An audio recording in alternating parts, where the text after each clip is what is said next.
Hello everyone, today we will discuss chapter 5. The topic is engine cycle. This is the content of chapter 5.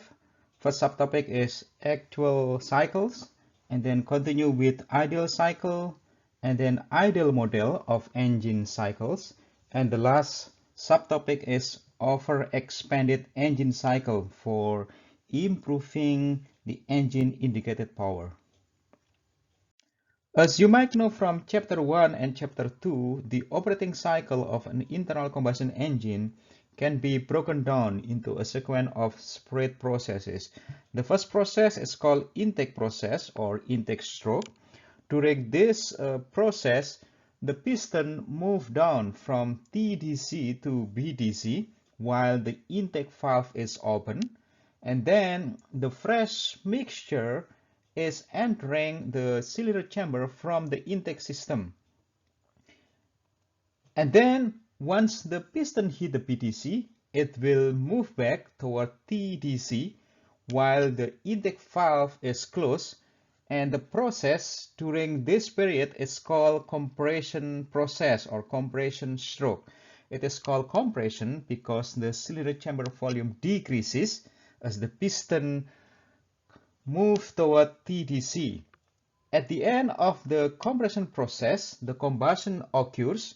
So either it is initiated by a spark ignition, in case it is a spark ignition engine case, or it is initiated by the injection of the diesel fuel, in case it is a compression ignition engine. And then the piston move down from TDC to BDC during an expansion process. Because of this combustion process, the cylinder temperature as well as cylinder pressure increases, and there will be an expansion process because the chamber volume increases as the piston moves toward BDC. And then once the piston hit the BDC, it will move back toward TDC while the exhaust valve is open. And the second or the last process here is called an exhaust process or an exhaust stroke. During this exhaust stroke, the burn gas is expelled from the cylinder chamber to the exhaust system. And I need to mention that an internal combustion engine is not a heat engine in thermodynamic definition of the term.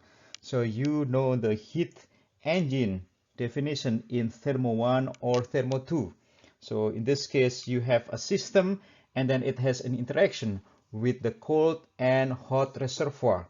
So why an internal combustion engine is not a heat engine? First is because the engine boundaries do not define a closed system. So you know during the intake stroke and exhaust stroke, there is a mass transfer between the intake system and the cylinder chamber, and then between the cylinder chamber and the exhaust system. So it means it is not a closed system, it is an open system. And the second one is that the working fluid does not execute a thermodynamic cycle. So we have a fresh mixture, and then it is compressed, and then it is burned, and then doing expansion, and at the end of the process, this burnt gas is expelled from the cylinder chamber. So it means it won't go to the second cycle. So therefore, the working fluid does not execute a thermodynamic cycle. But the engine does execute mechanical cycle. So it means from the mechanical perspective, there is a cycle. So it means you know the definition of the cycle, that it's a process that brings the system back to the initial point. So from the mechanical perspective, the engine does execute mechanical cycle. Now let's take a look on the actual cycle. This figure is showing the PV diagram taken from the measurement inside a spark ignition engine with the compression ratio of 8.4. So it's typical compression ratio for a spark ignition engine. Although right now we already have the compression ratio around 9 to 1, 9.5 to 1 due to a massive research in this engine so that we have a better engine design for high compression ratio. Okay, back to this PV diagram. So this is for the spark ignition engine with 8.4 compression ratio, and it is at 3,500 RPM. Okay, and then the intake pressure here is around 0.4 atmosphere, while the exhaust pressure is about 1 atmosphere. So it's mean this is a throttle engine. So it's called throttle engine because we apply a throttling process during the intake stroke so that the pressure is lower than the atmospheric pressure. Okay, so although we have a kind of the actual PV diagram here, we should be able to identify individual stroke for this spark ignition engine. So the horizontal axis here is represented by the ratio of the cylinder volume to the maximum cylinder volume. So the cylinder volume is maximum when the piston is at BDC. So it's equal to 1 here, so this is a BDC, okay, and then the cylinder volume is minimum when the piston is at TDC, so TDC is around this one, so this is a TDC point. So let's start with this point. So point number 1 here, so the piston is at BDC and then doing an doing a compression process. So it will follow this point going to the left. So this is a compression process. And then close to the end of the compression process, there'll be a combustion. So once again, either it is initiated by a spark ignition or initiated by the diesel injection. So somewhere here we might have a combustion process begins. And then this is the combustion process, and then the piston hit the TDC, and you can see a peak cylinder pressure at this point. Okay, and then let's say this is point number 2, and then this is point number 3. So assuming this is still at around TDC, and then the piston move back toward a BDC, so doing an expansion process, okay, following this point, and then going to finally at this point number 4, let's say. Okay, so at point number 4, the piston is back to BDC again. Okay, in actual engine, the exhaust valve open somewhere here. So it means it is not at a BDC. So we might put here, let's say point number 3 prime here. So this is where the piston, the exhaust valve is open. And then from 3 prime to 4, this is a process it's called a blowdown. I think I introduced this in chapter 2.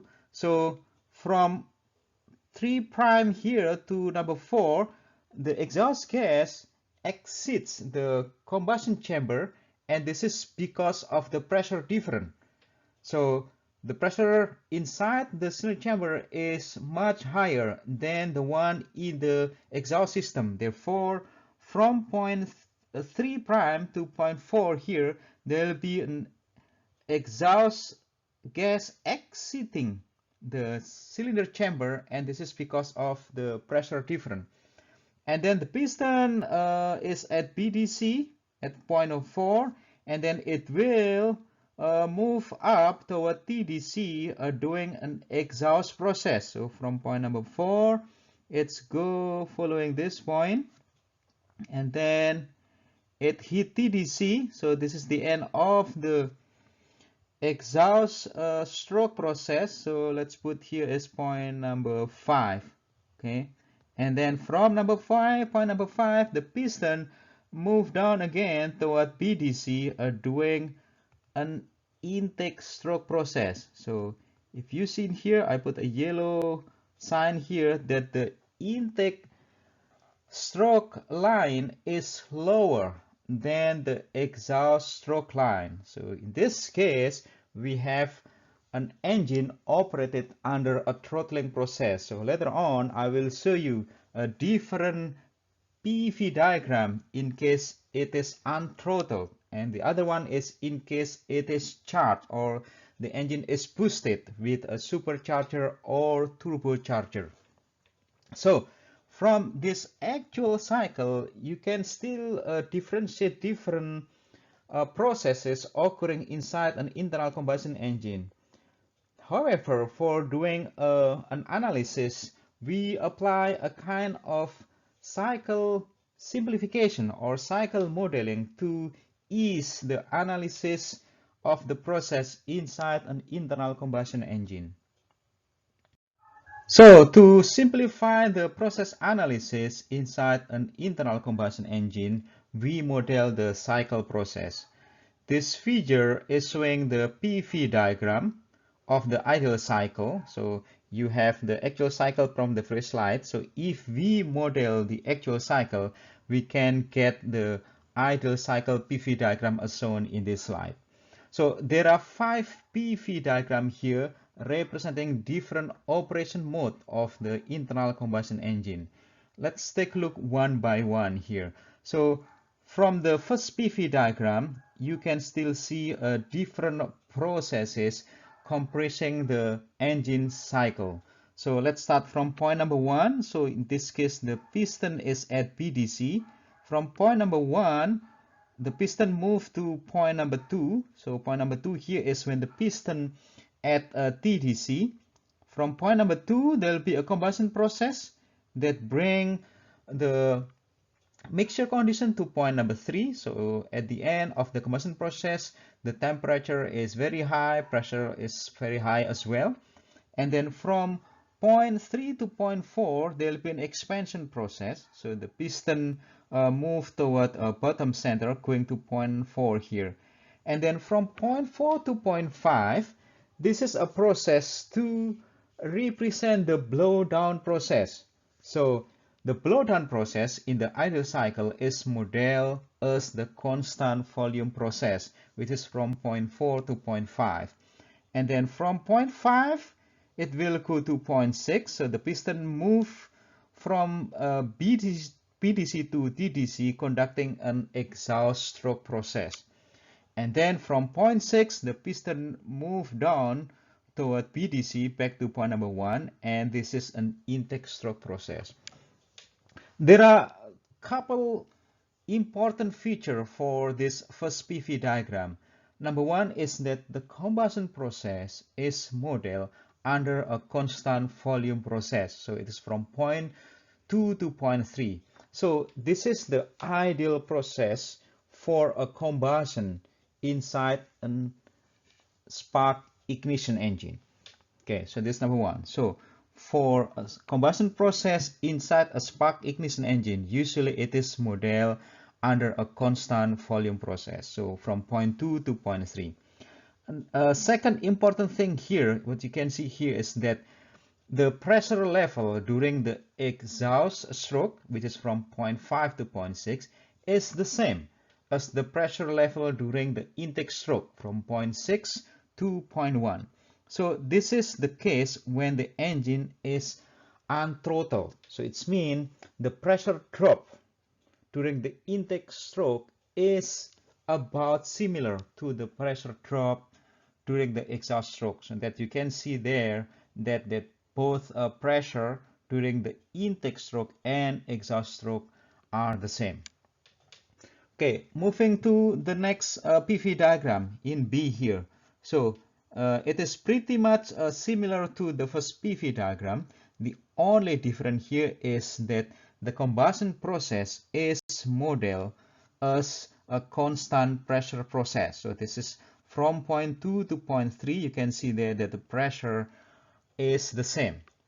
And this modeling, this combustion modeling, is for the combustion process inside a diesel engine or inside a compression ignition engine. And then other point you can see here is pretty much the same as the PV diagram. For example, we have a blowdown process from point 4 to point 5. This is a constant volume process. And then from point 5 to point 6, it is a exhaust stroke process. And then 6 back to point number 1, this is an intake process.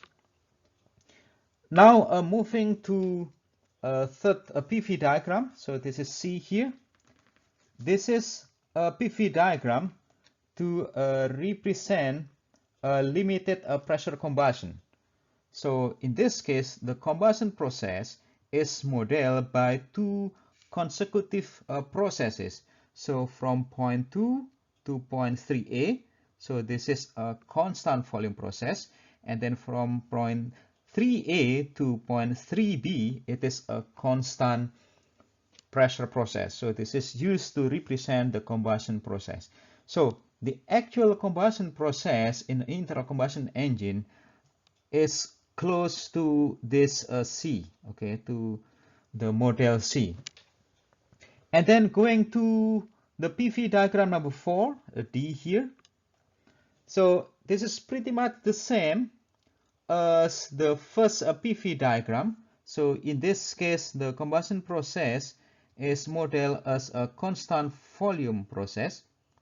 The difference here you can see is that the exhaust pressure, so the pressure during the exhaust stroke is not the same as the pressure during the intake stroke. So you can see in here, let me put a different sign here with the purple. This is from 0.5 to 0.6. This is an exhaust process.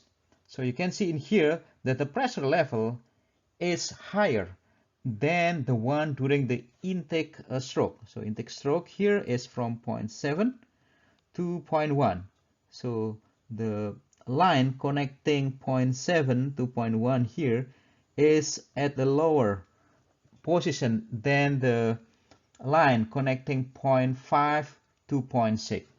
This is the case for a throttled engine. So it means we have higher pressure drop in the intake system because we apply a throttling process.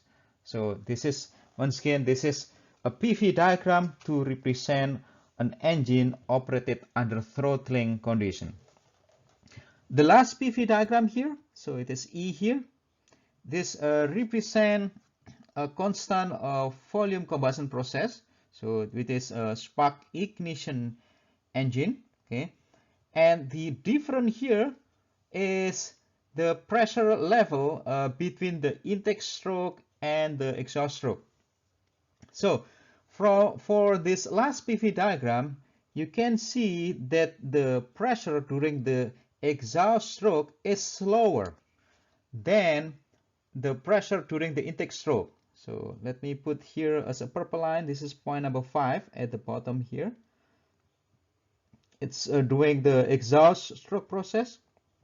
Going to point number 6, and then from point number 7, this is an intake stroke process. You can see there that the line is above the exhaust process line. So point number 7 here going to point number 1, this is an intake stroke process.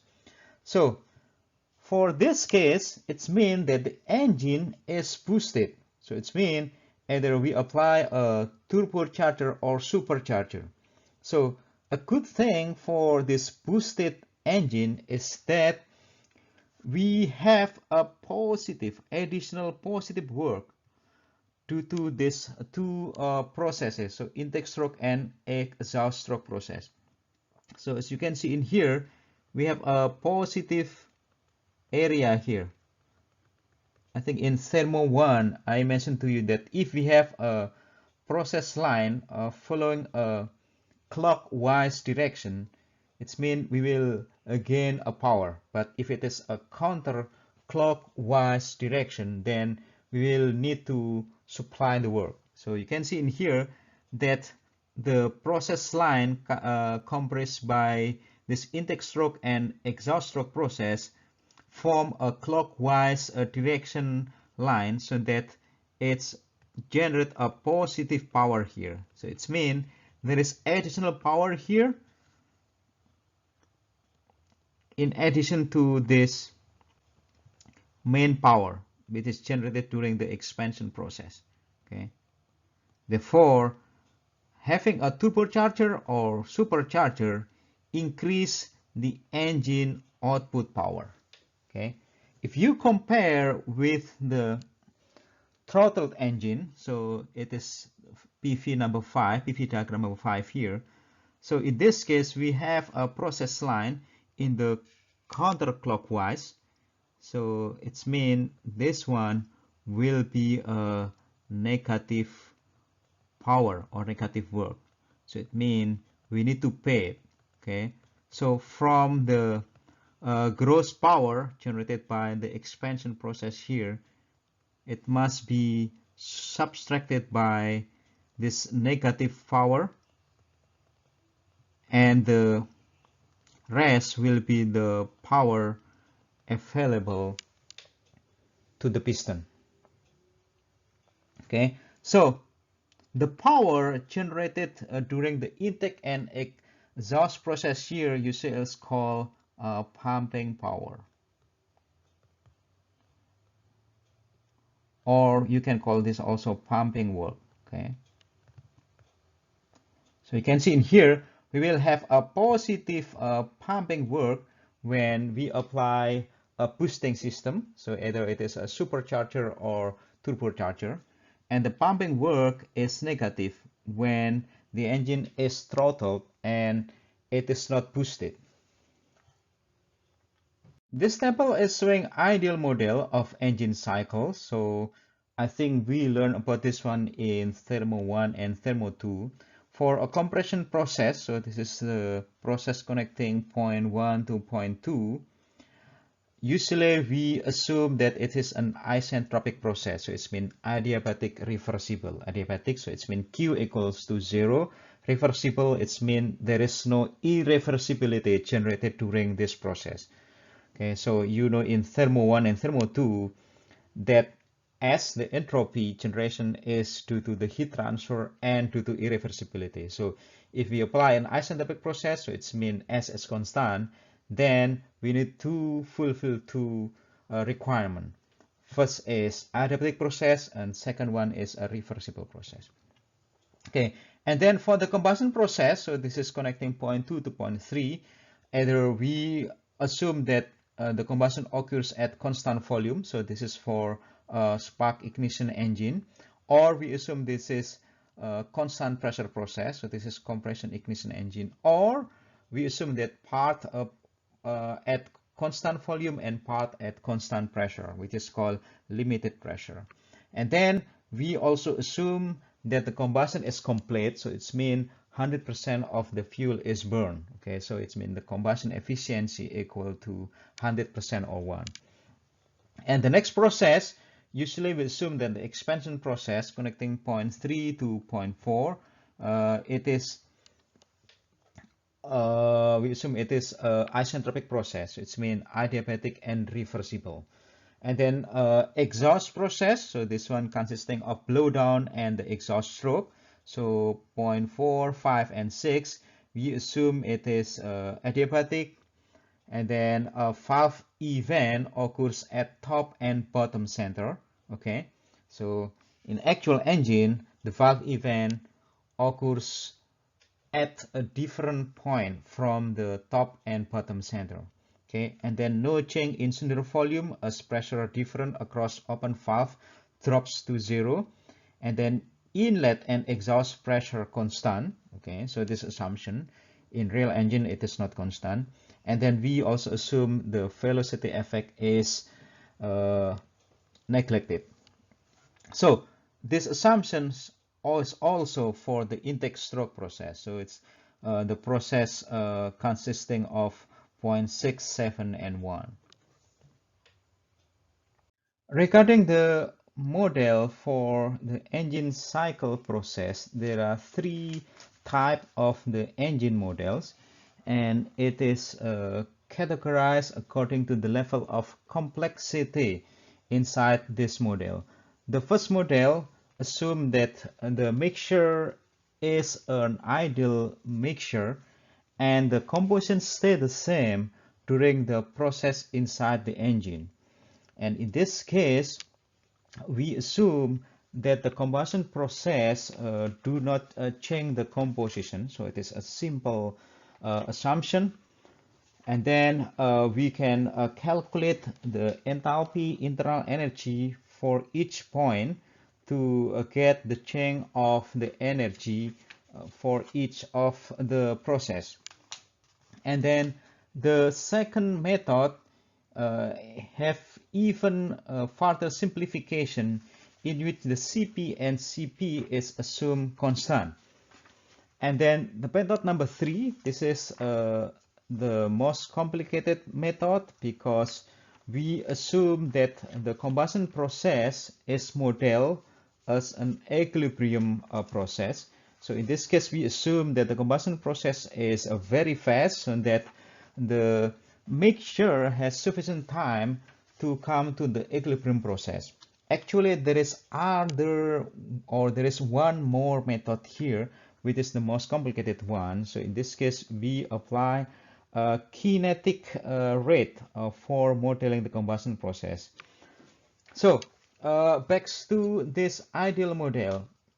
If we assume that the mixture process or the mixture inside the combustion chamber is an ideal mixture, then we can use this 3 equation to get the thermal efficiency of the engine.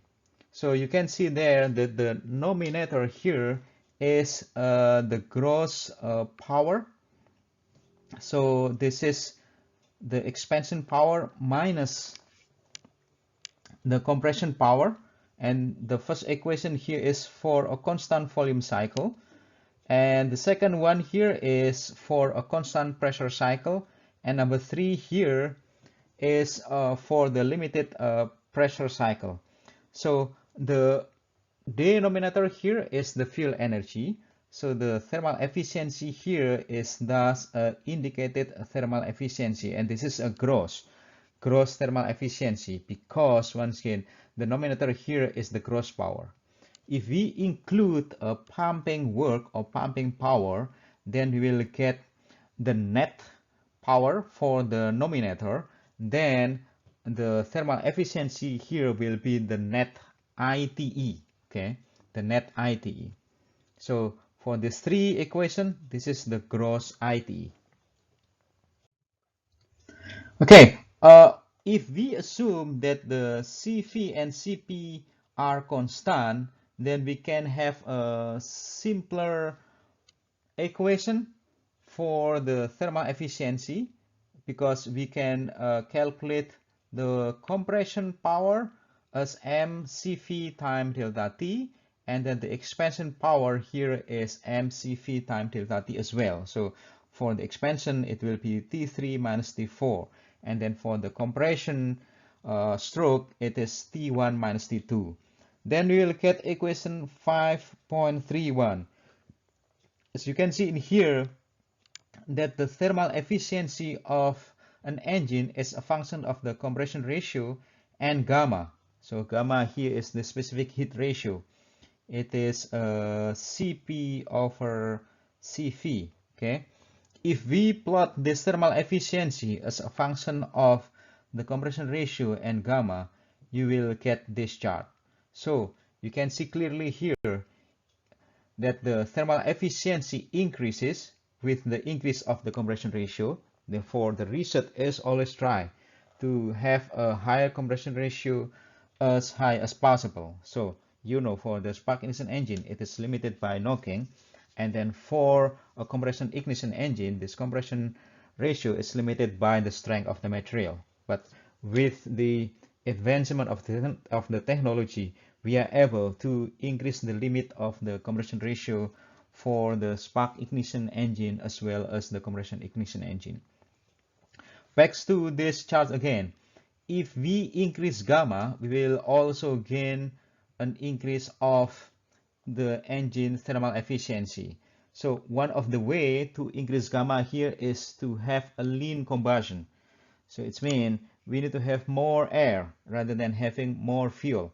But for sure, we cannot do it arbitrarily because there will be a factor that limit this lean operating condition. Okay, but once again, if we can have a lean combustion, it will increase a gamma. Okay, if we introduce an exhaust gas to the combustion process, therefore we have EGR, it will also increase a gamma. Okay, so the impact of the compression ratio is that we will have a higher pressure level at the start of the expansion process. Therefore, it will increase the engine engine output power, so that it will finally increase the engine thermal efficiency.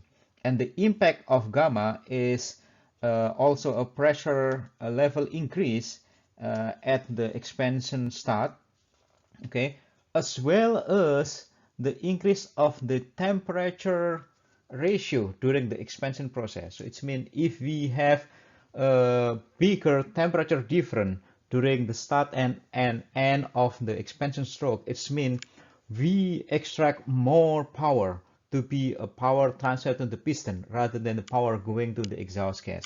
And this is the role of gamma.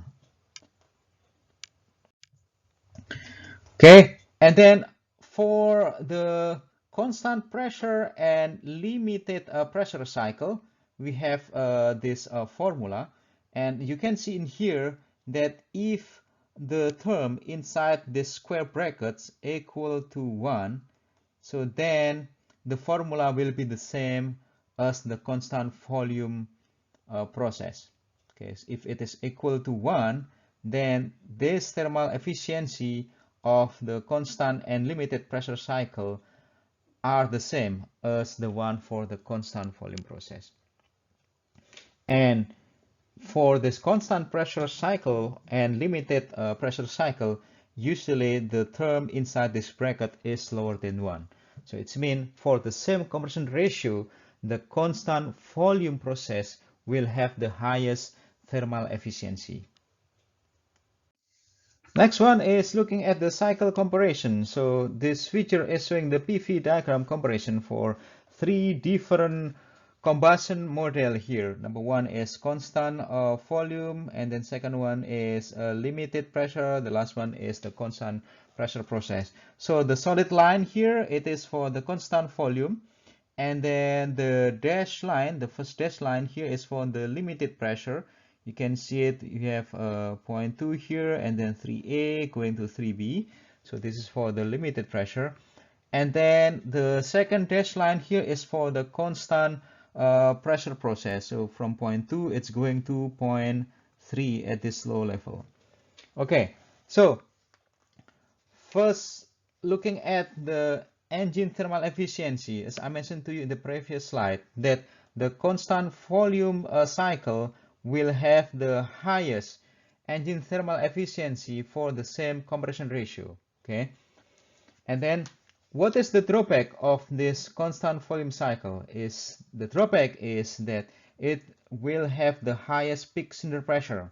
So it means we need to have an engine design with a better material to have the highest strength limit. So it is represented by this column.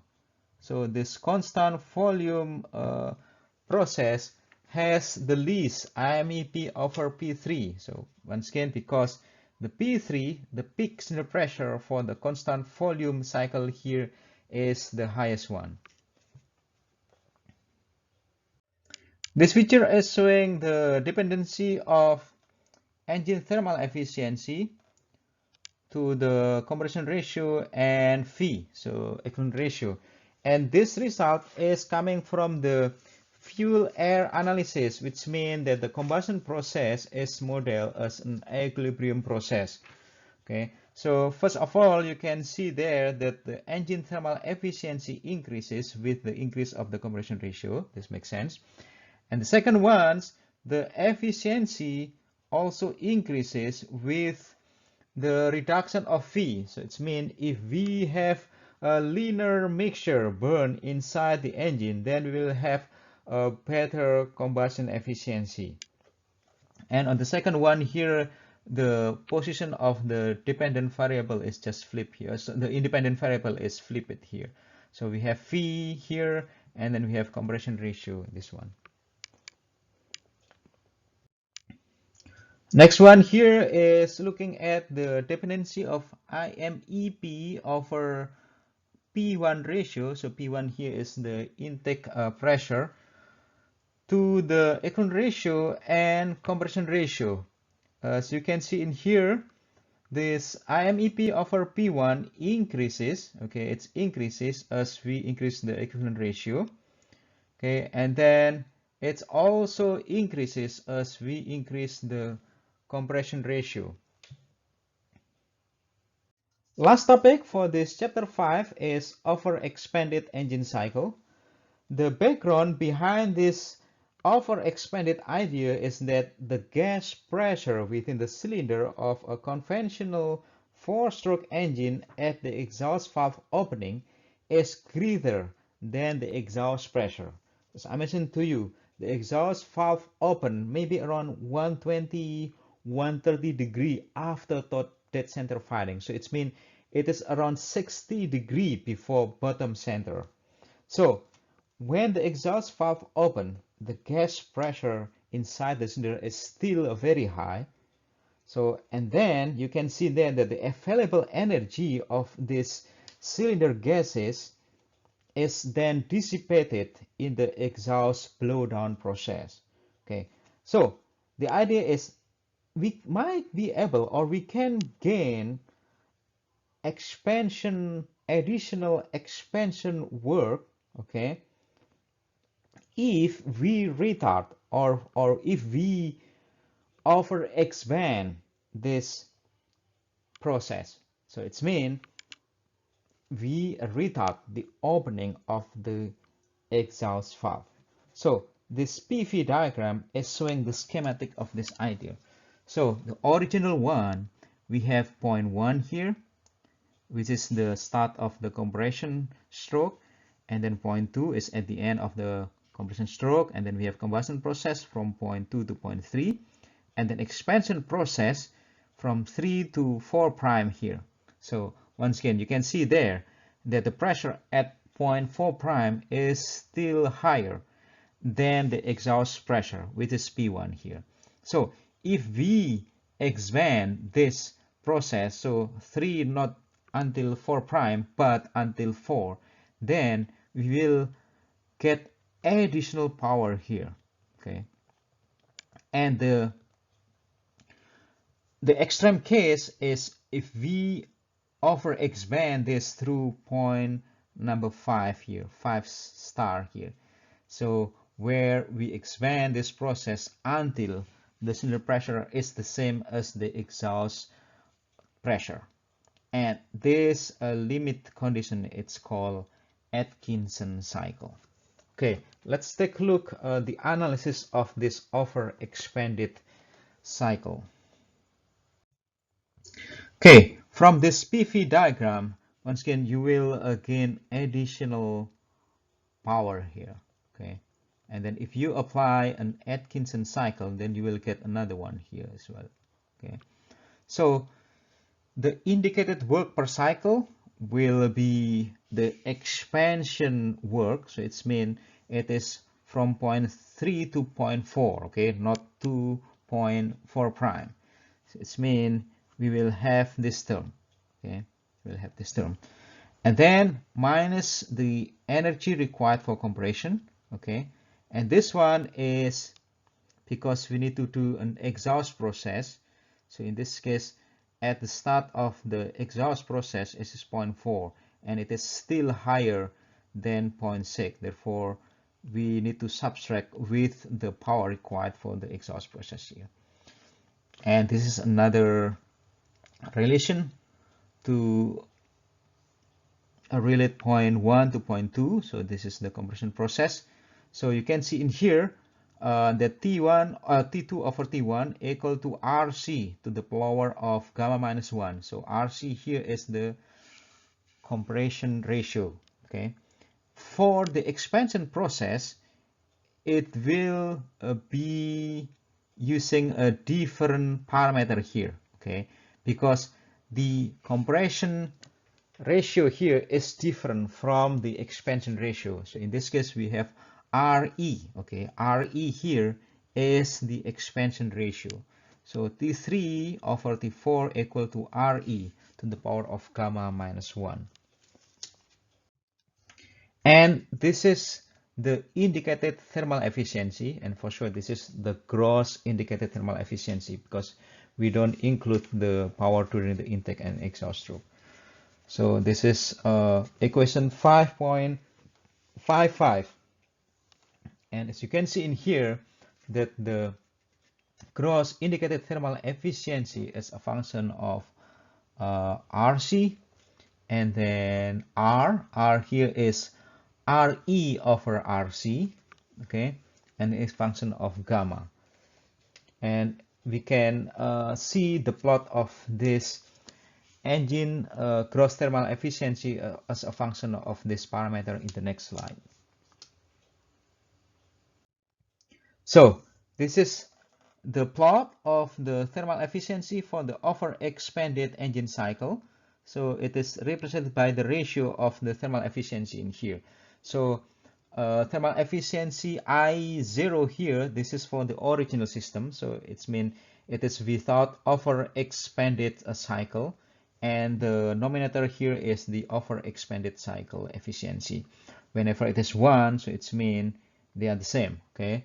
You can see in here R equal to 1, so it's mean the expansion ratio is the same as the compression ratio. Therefore, both efficiencies are the same.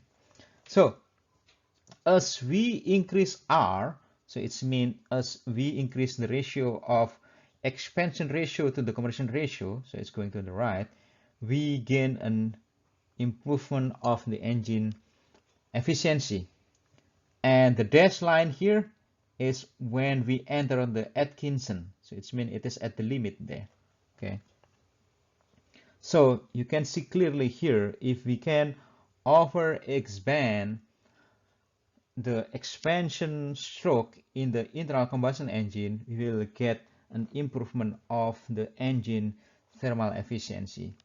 And what is the drawback of this idea? The drawback is that we will get less power. Okay, we will get less power because we utilize less volume to draw the air. Okay, so we have one correlation here that Vd, this is the engine displacement, equals to V1, okay, V1 times, okay, Re minus 1 over Rc, okay.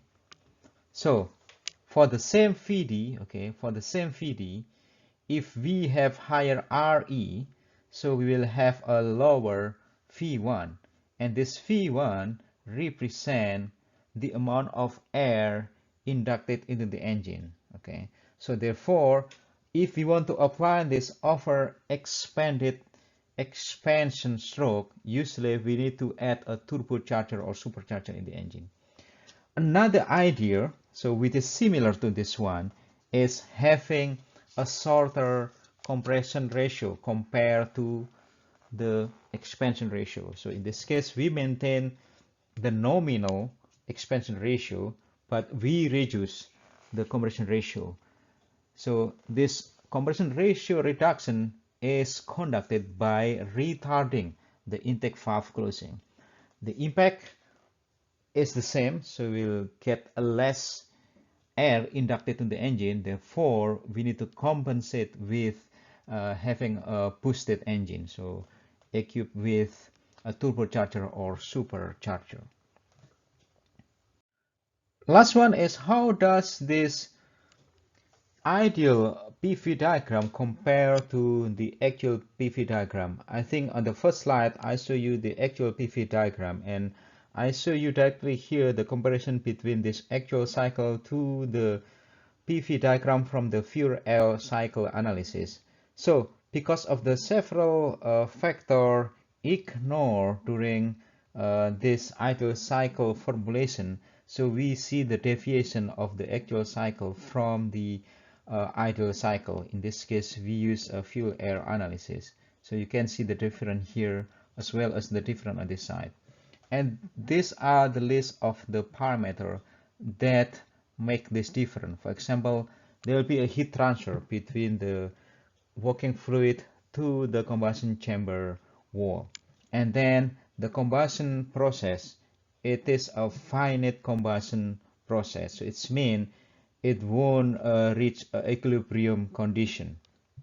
And the second one, the blowdown process, it occurs not at the constant volume, but it is occurs during the certain volume change process.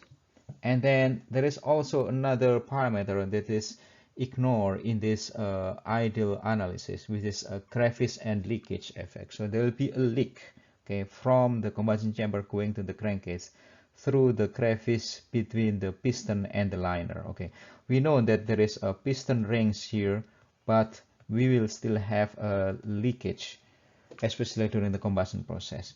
And the last one here is the incomplete combustion. So the combustion efficiency is not 1, but we still have a couple unburned mixture at the end of the combustion process. So all of this parameter makes the PV diagram between the actual and ideal cycle be different. Okay, we have completed the discussion of the engine cycle, and thank you.